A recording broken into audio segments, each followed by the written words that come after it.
Now students, तो करते हैं ये question one by one. Biot-Savart law indicates that the moving electron velocity v produces a magnetic field B such that. तो क्या रहेगा first का आंसर? फर्स्ट का आंसर रहेगा A, B perpendicular to V. Second, a current carrying loop of radius R is placed in the XY plane with center at the origin. Half of the loop with x greater than 0 is now bent so that it now lies in the YZ plane. तो second जो question है उसका option क्या रहेगा आपका? The magnitude of magnetic moment now diminishes, या फिर the magnetic moment does not change, या फिर the magnitude of magnetic field be at 0 0 z z greater than r increases, या फिर द मैग्नीट्यूड ऑफ, यहाँ पर b आना था, कैपिटल B, ठीक है, magnetic field at 0 0 z z is greater than is unchanged. तो सेकंड का आंसर रहेगा आपका A. थर्ड, अभी भी कुछ बच्चों को अगर किसी क्वेश्चन में दिक्कत हो तो बेटा वो मेरे पास जरूर सेंड करेंगे न्यूमेरिकल, ठीक है, या कुछ भी, ताकि मैं उसका सॉल्यूशन आप पास भेज सकूं. अभी ये सारे क्वेश्चन डिस्कस करना जरूरी है विद इन 30 मिनट्स. तो question number third, an electron is projected with uniform velocity along the axis of a current carrying long solenoid. Which of the following is true? The electron will be accelerated along the axis, या फिर the electron path will be circular about the axis. Third, the electron will experience a force at 45 degree to the axis and hence execute a helical path, या फिर the electron will continue to move with uniform velocity along the axis of solenoid. तो इसका answer क्या रहेगा? Option D, the electron will continue to move with uniform velocity along the axis of solenoid. Question number 4, a circular current loop of magnetic moment capital M is in an arbitrary orientation in an external magnetic field B. The work done to rotate the loop by 30 degree about an axis perpendicular to its plane is. Question Amisha ने पूछा था मेरे से, तो बेटा इसके अंदर work done निकालना है, तो थोड़ा सा एक्सप्लेन कर रहा हूं मैं इसको, कि अगर कोई करंट है सर्कुलर लूप में, अगर वो घूमता है तो उसका मैग्नेटिक मोमेंट उसकी एक्सिस पे आप ले सकते हो बाय द फ्लेमिंग और by the right hand thumb rule, curl करके लेते थे ना उसको, इस तरह से, तो मैग्नेटिक मोमेंट मिल जाएगा. और अगर आप उसको रोटेट करते हो उसी की एक्सिस पर, तो उसका एक्सिस के साथ जो रोटेशन है उसका क्या रहेगा? वो सेम एंगल रहेगा, कोई एंगल में चेंज नहीं होगा, जिसकी वजह से वर्क डन भी क्या होगा? उसका कोई वैल्यू नहीं आएगी, जीरो वर्क डन होगा इस केस में, ठीक है. जैसे आप टॉर्क निकालते थे mb sin थीटा करके, यहाँ पर वर्क डन कैसे निकल सकता है? mb cos थीटा करके निकल सकता है, वो भी पोटेंशियल एनर्जी की फॉर्म में होती है इसकी जो वर्क डन होती है. तो इसको आप थोड़ा सा एक्स्ट्रा में लेकर करेंगे. Question number 5, consider a wire carrying a steady current I placed in a uniform magnetic field B perpendicular to its length. Consider the charge inside the wire. It is known that magnetic force do not work. This implies that A, motion of charge inside the conductor is unaffected by B since they do not absorb energy, या फिर some charges inside the wire move to the surface as a result of B, या फिर if the wire moves under the influence of B, no work is done by the magnetic force on the ions assumed fixed within the wire, या फिर both option B and C are correct. तो क्या answer रहेगा आपका इसका? Question number fifth का answer रहेगा D. B और सी दोनों ही क्या होंगे? सही होंगे। Next question number 6, a charged particle would continue to move with the constant velocity in a region wherein, जो चार्ज पार्टिकल है वो कांस्टेंट वेलोसिटी से किसी रीजन में क्या हो रहा है? मूव हो रहा है। तो आंसर दे रखा है E इज इक्वल टू 0, यानी कि electric field is equal to 0 और magnetic field non zero. Second है E and B both are non zero, E is equal to 0, B is equal to 0, both are 0, या फिर all are correct. तो six का answer रहेगा आपका, six का answer क्या रहेगा? डी। ठीक है, next 7, a charged particle moves through a uniform magnetic field perpendicular to its direction. Momentum changes, but the kinetic energy is constant. Both momentum and kinetic energy are not constant. Both momentum and the kinetic energy are constant. और fourth है kinetic energy changes but the momentum is constant. तो seventh का answer क्या रहेगा आपका? Momentum changes but the kinetic energy is constant. तो ये रहेगा आपका answer.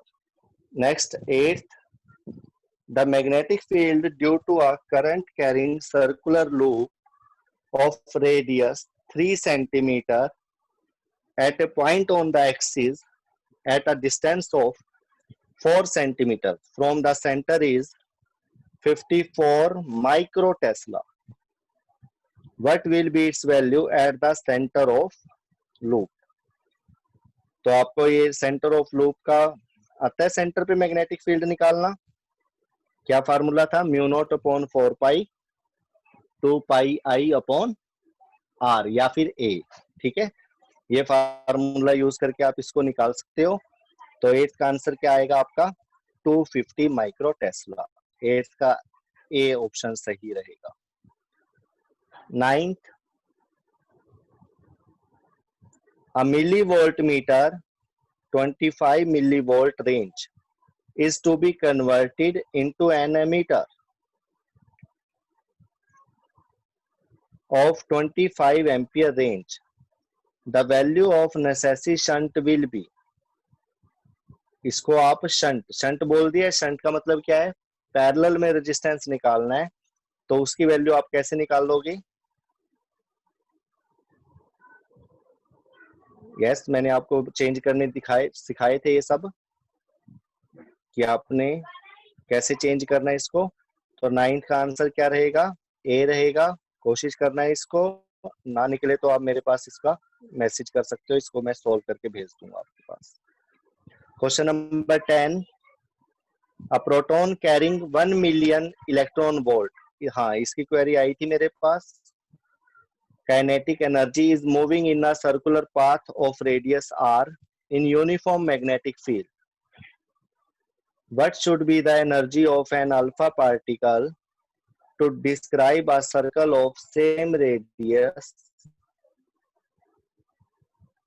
in the same field? Proton और अल्फा पार्टिकल ये दो गिवन है, ठीक है, और आपको क्या निकालनी है? अल्फा पार्टिकल की काइनेटिक एनर्जी निकालनी है। तो आप इसमें नोट कर लीजिए एक फार्मूला एनर्जी को निकालने का है। वो फार्मूला लिखिए, kinetic energy is equal to R square Q square B square upon 2m। I repeat, kinetic energy is equal to R square Q square B square upon 2m। यहाँ पर R radius है, Q charge है, B magnetic field और M mass. तो यहाँ पर मास आपको proton के लिए लेना है, चार्ज प्रोटॉन के लिए लेना है, और दूसरा लेना है अल्फा पार्टिकल के लिए। पता है ना अल्फा पार्टिकल का जो चार्ज होता है वो क्या होता है? यस 2 इलेक्ट्रॉन, ठीक है, और प्रोटॉन का 1। इसी तरह से मास प्रोटॉन का 1 होगा, ठीक है, और उसका जो अल्फा पार्टिकल का मास है वो 4 गुना ज्यादा होगा। 2 हीलियम 4 से लिखते हैं ना अल्फा पार्टिकल को, तो मास प्रोटॉन से 4 गुना ज्यादा होगा और चार्ज 2 गुना ज्यादा होगा।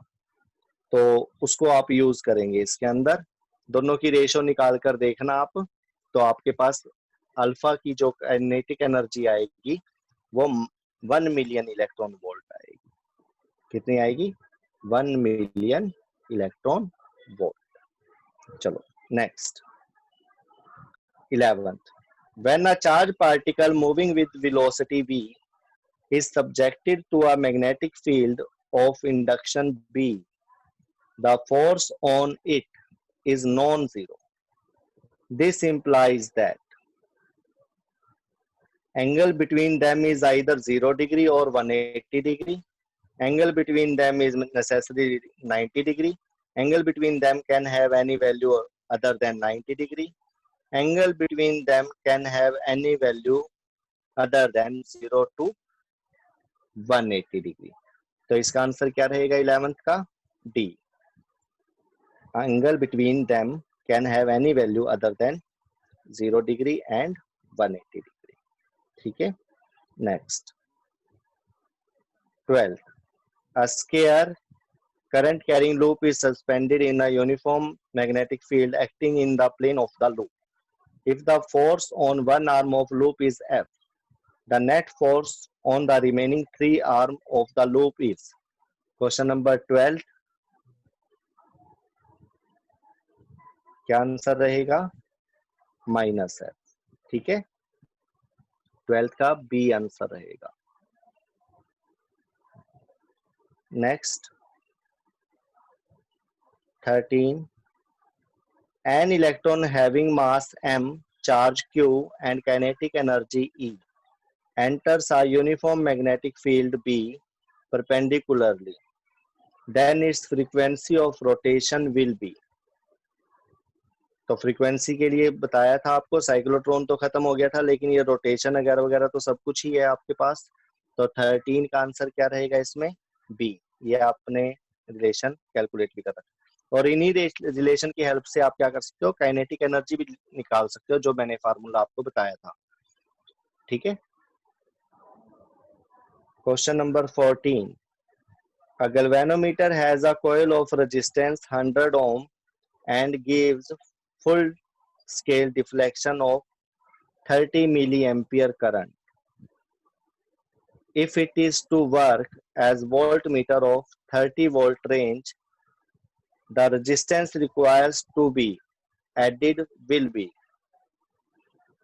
तो ये क्या करना है आपको, गैल्वेनोमीटर से क्या बनाना है, एक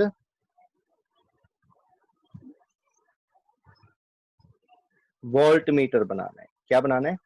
वोल्ट मीटर। तो क्या करेंगे आप इसमें, देखो PAL मैंने आपको बताया था, पैरेलल एमीटर लो रेजिस्टेंस, ठीक है, यानी कि एमीटर बनाने के लिए पैरेलल में रेजिस्टेंस लगेगा और वो भी लो वैल्यू। तो दूसरा क्या होगा वोल्ट मीटर के लिए, लेकिन उसमें सीरीज में लगाना है। किसमें लगाना है? सीरीज में। तो यहाँ पर रेजिस्टेंस सीरीज में लगेगा आपका, ठीक है, और जो मैंने आपको आर्टिकल करवाया था आप उसकी हेल्प से इसको सॉल्व करेंगे, और आंसर क्या रहेगा इसका? 14 का बी रहेगा, 900 ओम। इसके अंदर आपको क्या करना पड़ेगा, दोनों रेजिस्टेंस सीरीज में हो जाएंगे। कौन कौन सा? गैल्वेनोमीटर का भी और जो आपको रिक्वायर्ड है, ठीक है।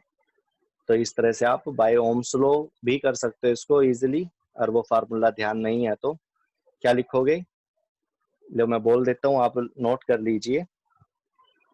अगर आपको करना है तो आप कर सकते हो, IG G plus R bracket close is equal to capital V। I repeat, IG यानी कि galvanometer current bracket start, capital G plus capital R bracket close is equal to V। इधर जो ये IG है ये गैल्वेनोमीटर करंट है, bracket के अंदर जो कैपिटल G है वो गैल्वेनोमीटर रेजिस्टेंस है, प्लस जो कैपिटल R लिया है वो रेजिस्टेंस आपको रिक्वायर्ड होगा, इज इक्वल टू जो V है वो वोल्ट मीटर आपको बनाना है। तो आप ये सारी वैल्यू इसके अंदर रख सकते हो। IG की वैल्यू रख सकते हो आप कितनी, 30 मिली एम्पियर, ठीक है।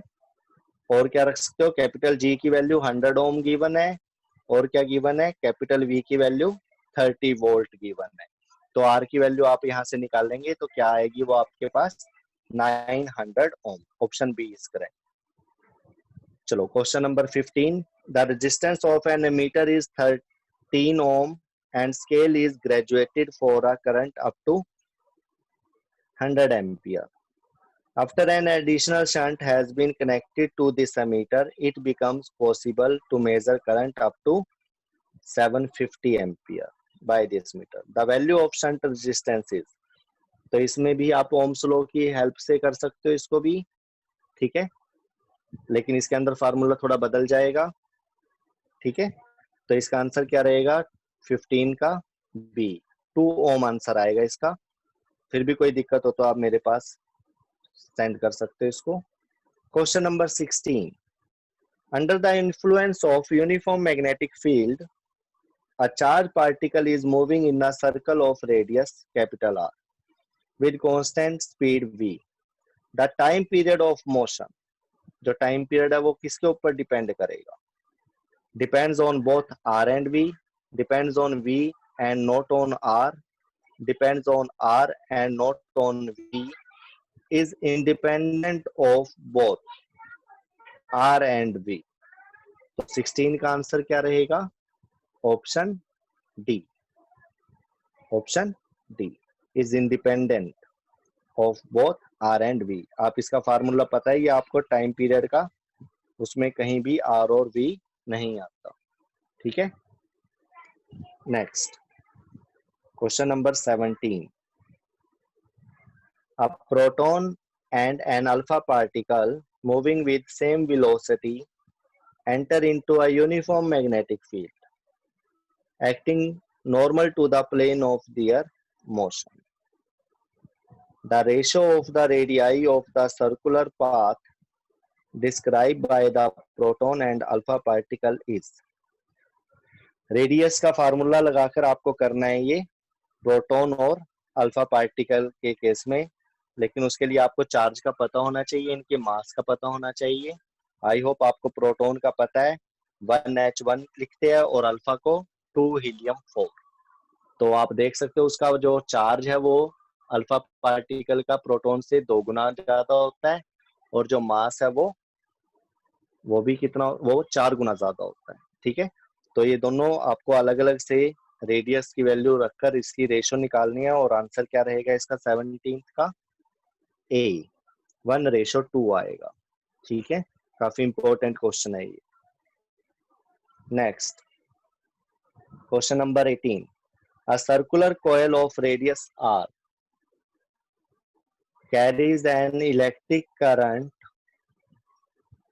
The magnetic field due to the coil at a point on the axis of the coil located at a distance r from the center of the coil such that r is greater than r inversely proportional to. Question number 18, inversely proportional to, inversely बोला गया यहाँ पर क्योंकि upon में आता था ना r² plus a² whole power 3/2। तो यहाँ पर r is greater than capital R जो लिखा हुआ है, अगर ये लगाएंगे तो आप वो जो अपोन में है वो r³ बन जाएगा, लेकिन क्योंकि इनवर्सली प्रोपोर्शनल टू पूछा हुआ है क्वेश्चन में तो वो ऑटोमेटिक क्यूब ऑफ r होगा। कई बच्चे इसमें 1/³ ऑफ r सोच रहे होंगे आंसर होगा, लेकिन इनवर्सली प्रोपोर्शनल होने की वजह से क्यूब ऑफ r हो जाएगा इसका आंसर, ठीक है। Okay next question number 19, an electron is traveling along the x direction. It encounters a magnetic field in the y direction. Its subsequent motion will be, first, straight line along the x direction, a circle in the xz plane, a circle in the yz plane, a circle in the xy plane. Question number 19, क्या answer होगा इसका? A circle in the Y Z plane. Y Z plane में वो rotate करना शुरू हो जाएगा, circular motion में आ जाएगा। कौन? इलेक्ट्रॉन। ठीक है, sorry X Z, in circle in the X Z plane में आ जाएगा। ठीक है, question number 20, a long straight wire of radius a carries a steady current I. The current is uniformly distributed across its cross section. The ratio of the magnetic field at a by 2 and 2a is, एक cylindrical ही हो गया ये, एक तरह से cross section given है। ठीक है, और यहाँ पर रेडियस ए से आधा लिया गया है, a by 2। तो एक स्ट्रेट वायर बनाएंगे आप सिलेंडर की शेप में, जिसका रेडियस ए होगा और उसमें से करंट आई फ्लो कर रहा है। बट दो पॉइंट लेने आपने, एक तो हो जाएगा आउटसाइड, क्योंकि ए का डबल लेना है 2a, और एक होगा ए का हाफ, एक सिलेंडर के अंदर चला जाएगा पॉइंट।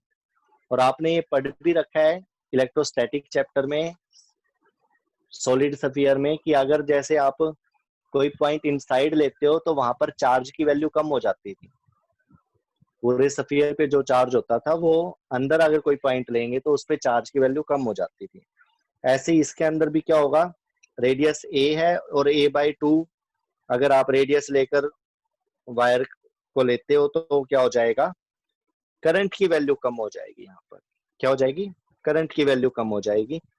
तो इस तरीके से आपको ये करना पड़ेगा। और मैग्नेटिक फील्ड आपको निकालना आता ही है किसी पॉइंट पर। लॉन्ग स्ट्रेट वायर के लिए क्या फार्मूला लगाएंगे आप, mu nought upon 4 pi 2i upon R. क्या लगाएंगे, 2i अपॉन आर। एक केस में तो आप 2i अपॉन आर की जगह पर 2a रख देंगे, बट सेकंड केस में आपको i डैश की जगह पर वैल्यू निकालनी पड़ेगी और r की जगह पर क्या रखना पड़ेगा, वहां पर a by 2, तब जाके ये क्वेश्चन होएगा। और i डैश की वैल्यू मैं आपको बता देता हूँ कि i का 4 गुना कम हो जाएगी वह, मतलब i डैश की वैल्यू i by 4 रखनी पड़ेगी आपको, जो एक कैलकुलेशन से आएगा आपका। आप यहाँ पर क्या कर सकते हो, सरफेस एरिया डेंसिटी आई अपॉन लिख लीजिए पूरे सिलेंडर, पूरी वायर का जो करंट है थ्रू होल सरफेस, लिखिए I is equal to I upon pi A is equal to होगा I dash upon pi A dash square. A dash square क्या होगा यहाँ पर, a by 2। तो नेक्स्ट लाइन में आप लिख सकते हो a डैश की जगह पर a by 2 कर दीजिए। तो अगर आप यहाँ से सोल्व करेंगे तो i डैश की वैल्यू क्या आ जाएगी, अब आपके पास i by 4। तो आप i by 4 और r की जगह पर a by 2 रखिए, तो आपके पास दो मैग्नेटिक फील्ड आ जाएंगे, एक तो इनसाइड और एक आउटसाइड। और आप देख सकते हो कि दोनों के दोनों सेम आएंगे। आपके पास जो वैल्यू आएगी वो आएगी mu nought upon 4 pi I upon ए। बाकी सारे जो फिगर होंगे वो आपस में कट जाएंगे और दोनों के दोनों सेम आएंगे। तो आप अगर इनकी रेशो लेंगे तो रेशो आएगी आपकी 1। तो 20 का जो आंसर रहेगा वो क्या होगा, 1। 21, a particle of charge q and mass m moves in a circular orbit of radius r with angular speed omega. The ratio of the magnitude of its magnetic moment to that of its angular momentum depends on omega and q, omega q and m या omega and m। 21 का जो answer रहेगा आपका वो रहेगा सी, Q and M. ठीक है, next question number 22। Question number 22 है the magnetic lines of force inside a bar magnet first are from north pole to south pole of the magnet, do not exist, depend upon the area of cross section of the bar magnet or from south pole to north pole of the magnet. 22 का answer रहेगा आपका D, inside the magnet. 10th class का ही question है ये तो, है ना। 23rd, a magnetic needle is kept in non-uniform magnetic field. It experiences, 23rd का आंसर क्या रहेगा आपका, a force and a torque. 24, if capital M is magnetic moment and capital B is magnetic field, then the torque is given by, torque का क्या formula था, yes, M cross B, यानी कि M B sine theta. ना तो dot लगा सकते हो आप और ना ही B क्रॉस M लिख सकते हो। Question number 25, two wires of same length are shaped into a square and a circle. एक जैसी लेंथ है, एक स्क्वायर बनाया और उससे सर्कल बनाया। If they carry same current, अगर उसमें से एक जैसा करंट पास हो, ratio of the magnetic movement is, उनकी मैग्नेटिक मूवमेंट की रेशो क्या होगी। 25th का आंसर रहेगा सी, पाई बाय 4 आंसर आएगा, ठीक है। 26, मैग्नेटिक मेरिडियन इज, फर्स्ट एक पॉइंट होता है, हॉरिजॉन्टल प्लेन होता है, वर्टिकल प्लेन होता है, या line along north south, north to south होती है। तो 26 का आंसर रहेगा vertical plane. At the magnetic poles of the earth a compass needle will be, pole के ऊपर बताए गए ये सभी question. First vertical, second bend slightly, third horizontally, fourth incline at 45 degree to the horizontal. तो 27 का answer रहेगा horizontal, ठीक है।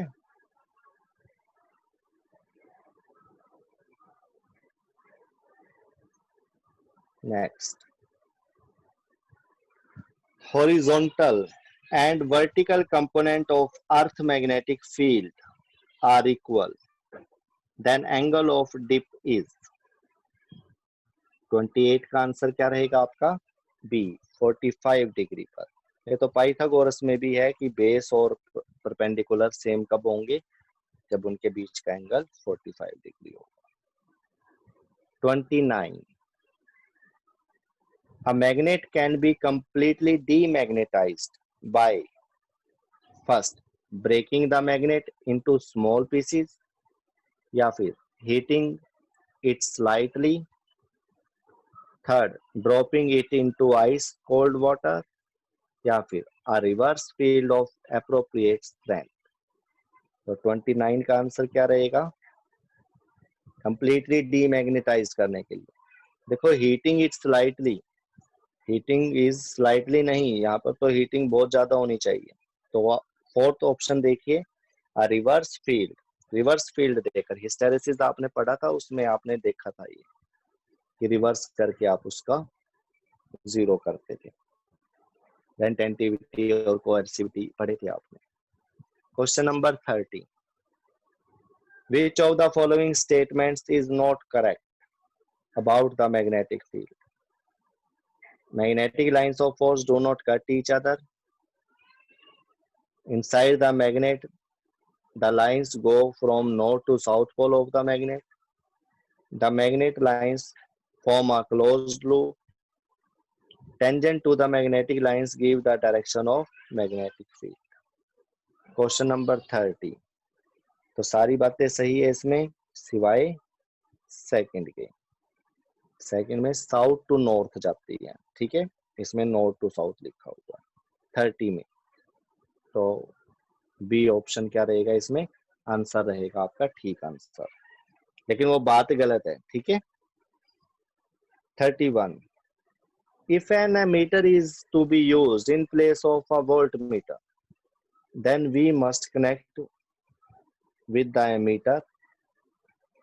अगर कोई एमीटर वोल्ट मीटर की जगह पर यूज करते हैं, तो जो एमीटर होगा, एमीटर के साथ क्या कनेक्ट करना चाहिए? A low resistance parallel in parallel, a high resistance in parallel, a high resistance in series, a low resistance in series.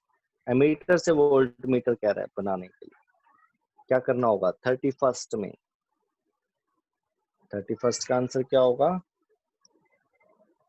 A high resistance in series. क्यों?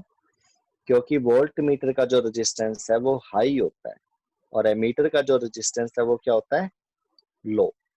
अगर एमीटर से वोल्ट मीटर बनाना है तो उसका रेजिस्टेंस क्या करना पड़ेगा? हाई। और हाई करने के लिए क्या करना पड़ता है? सीरीज में कनेक्ट करा जाता है रेजिस्टेंस को। ठीक है। Question number 32। The magnetic field near a current carrying conductor is given by।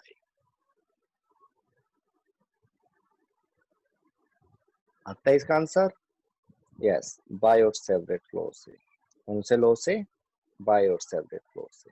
Magnetic field बायोट-सेवरेट law calculate करके बताता है, डिटरमाइन करके बताता है। 33।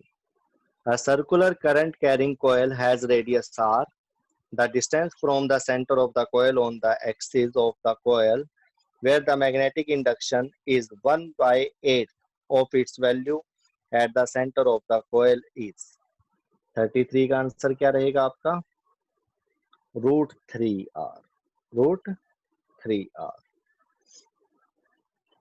आप यहाँ पे एक्सिस वाला फार्मूला लगाएंगे, 2πi a² plus x² whole power 3/2, ये फार्मूला। और k कांस्टेंट रहेगा μ0/4π। मैग्नेटिक फील्ड एक्सिस वाला जो टॉपिक है वो लेना पड़ेगा आपको इसमें। 34। When two parallel wire carry current in the same direction, तो क्या होगा? 34 का आंसर क्या रहेगा? Yes, they attract। If two wire carrying current in opposite direction, तो क्या होएगा? रिपेल करेंगे। ठीक है। 35 का बी रहेगा answer. If the beam of electron proton move parallel to each other in the same direction, देखो जिस डायरेक्शन में इलेक्ट्रॉन चलता है उसके अपोजिट में करंट चलता है और जिस डायरेक्शन में प्रोटॉन चलता है उसी डायरेक्शन में करंट चलता है, तो इस हिसाब से वो क्या हो गए? सेम डायरेक्शन में घूम रहे थे इलेक्ट्रॉन और प्रोटॉन, तो इसका मतलब करंट अपोजिट डायरेक्शन में हो गया, जिसकी वजह से 36 का आंसर क्या रहेगा? बी, रिपेल करेंगे। ये ऊपर वाला केस बन जाएगा आपका, यानी 35 क्वेश्चन का, 35th क्वेश्चन का। The sensitivity of a moving coil galvanometer can be increased by decreasing।